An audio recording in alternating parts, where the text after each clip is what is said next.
At State House, more protests and rallies over the proposal to ban almost all abortions in the state. Most of those voices are against the current bill. These abortion rights protesters say they're disappointed in the state Senate's actions.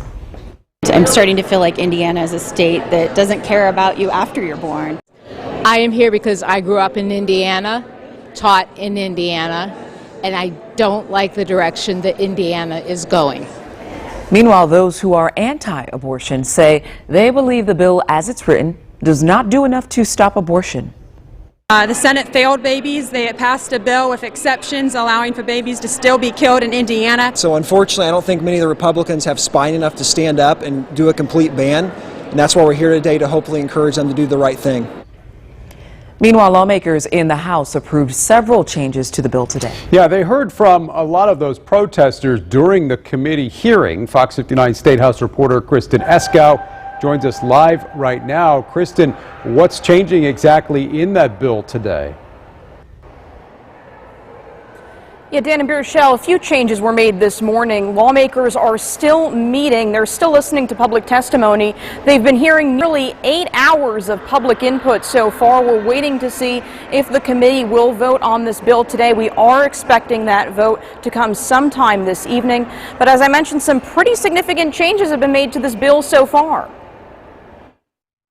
This is one of the most difficult and contentious issues of our lifetime. That issue being the proposed abortion ban, which is now being debated on the House side of the State House.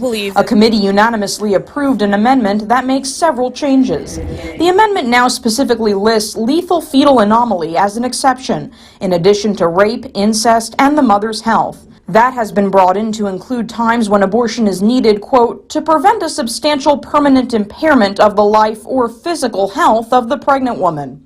Lawmakers have also adjusted the deadline for rape and incest survivors to 10 weeks post-fertilization, regardless of age. And those Hoosiers would no longer be required to sign an affidavit ahead of the abortion. State Representative Wendy McNamara is the bill's House sponsor. I'm confident that this amendment is a thoughtful way forward that shows compassion for both mothers and babies. Lawmakers also removed the provision that would have allowed the Indiana Attorney General to prosecute violators when the county prosecutor refuses.